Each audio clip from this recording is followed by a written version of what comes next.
Bom dia, que Deus te abençoe, Deus abençoe a sua vida, Deus abençoe o seu coração, que a bênção do Senhor esteja sobre você, que hoje a bênção de Deus esteja suprindo as suas necessidades. Bom, vamos lá começar um dia abençoado em Cristo Jesus, um dia cheio da presença de Deus, cheio da unção do Senhor. Mas vamos lá, gente, vamos meditar num trecho da palavra de Deus aqui.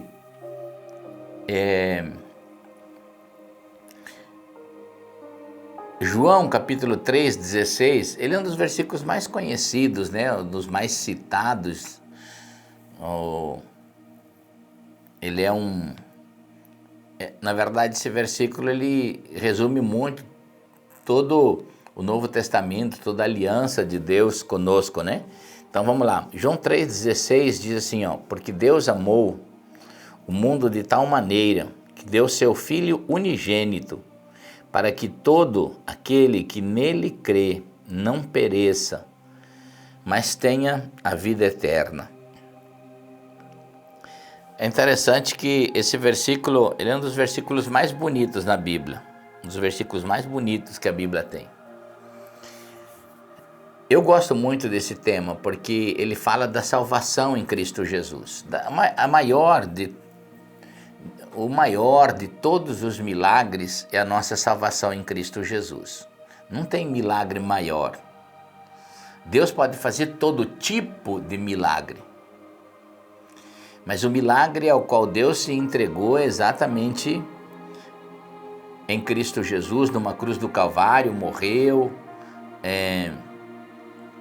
venceu o poder da morte, o poder do pecado, da transgressão, e ao terceiro dia foi ressurreto, está sentado à direita de Deus para nos comprar exatamente o chamado, o ministério da reconciliação, ou seja, fomos reconciliados com Deus.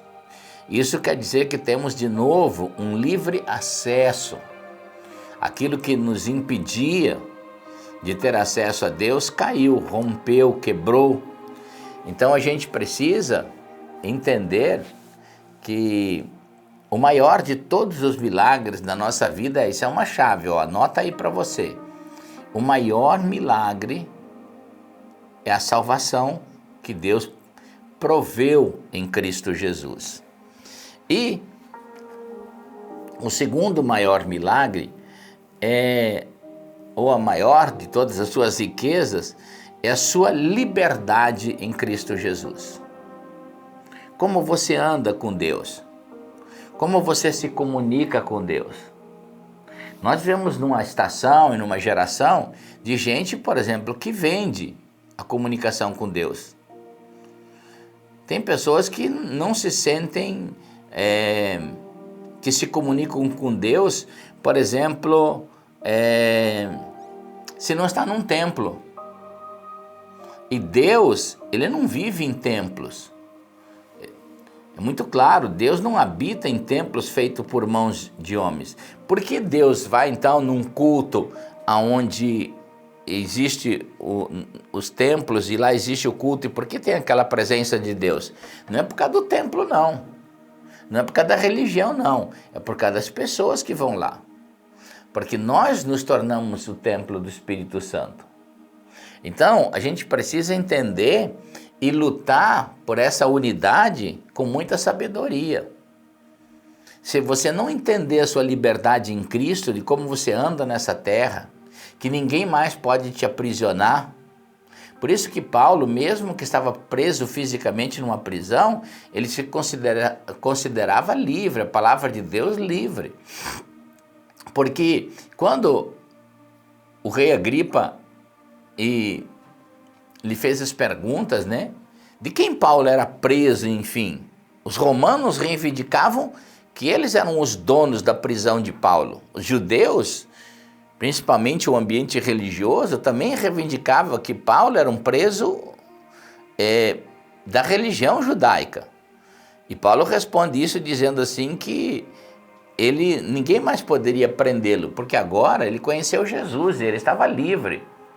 Então, andar com Jesus ter essa liberdade de andar com Deus e você poder falar com Deus na rua, dentro do seu carro, no templo, tomando banho, dentro do seu quarto, na sua casa, agora você representa a presença de Deus. Então você tem que lutar com sabedoria para manter essa liberdade e transformar também essa unidade que você tem com Deus num avivamento, numa coisa boa, gostosa, prazerosa. Então, quando há uma coisa que impede, por exemplo, num casamento, num relacionamento, quando há algo que impede, as pessoas acabam não se comunicando, não é bom estar próximo. Agora, quando não tem nenhum impedimento, o que acontece? É bom, o relacionamento é gostoso. E aí a gente tem que manter. Eu tenho 46 anos de casado. No começo foi difícil, até você se ajuntar em pensamento, em unidade. Eu e minha esposa, a gente sofreu muito. Mas hoje não. Hoje é gostoso estar próximo da minha esposa. O casamento se tornou uma coisa maravilhosa. E daí também o que eu penso é que eu tenho que cuidar disso, para que esse relacionamento cresça cada vez mais. A intimidade dele e a unidade dessa convivência, ela se transforme em uma alegria, uma coisa boa. Com Deus também é assim. Por isso que muita gente às vezes não cuida do relacionamento com Deus.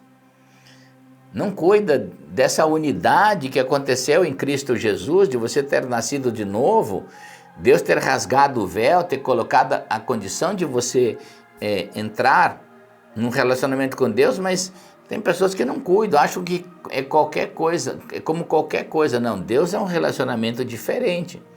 Então você tem que ser um observador da palavra de Deus, ter temor no teu coração e fazer com que essa unidade agora entre você e Deus cresça para um avivamento. Exatamente para uma alegria maior, para uma compreensão maior, para uma edificação maior, para uma confiança maior. Porque muitos cristãos, com o passar do tempo, eles têm menos confiança em Deus, são mais tristes em relação a Deus e às vezes têm uma servidão ainda religiosa imensa. Mesmo tendo um ativismo religioso, eles não cuidaram do relacionamento com Deus. Então, a gente precisa cuidar disso. E transforme essa unidade que você tem em Deus num avivamento pessoal. E aí você vai ver o quanto Deus é bom, quanto Deus é maravilhoso e quão profundamente a gente pode andar dentro de uma coisa que a Bíblia diz que nem olho viu, nem ouvido ouviu, nem mente humana nenhuma cogitou.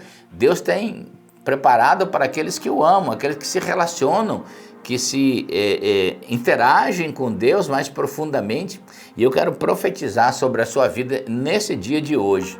Que seja um dia extraordinário, que hoje Deus fale com você, que seja um dia de você caminhar mais profundo com Deus, ficar mais unido ainda, transformar essa unidade que você tem num avivamento.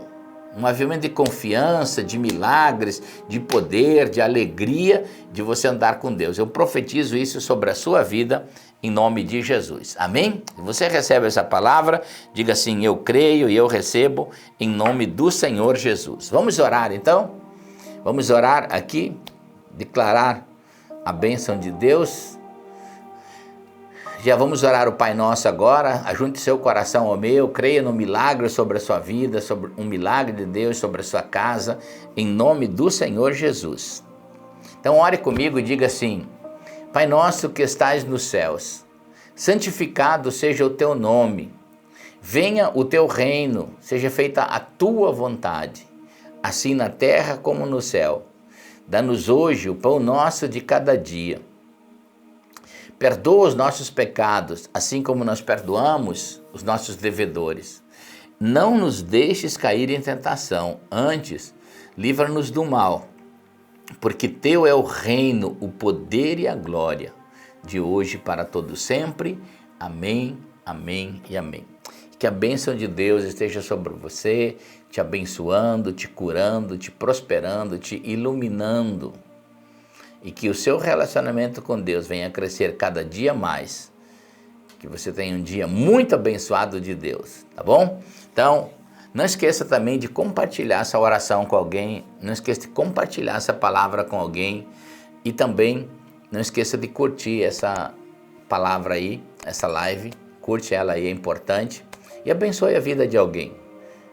Compartilhe essa oração, compartilhe essa mensagem com alguém, vai abençoar. Alguém está passando por um problema, por um desafio e você vai ser a pessoa que vai levar luz à casa dela, à vida dela. Amém?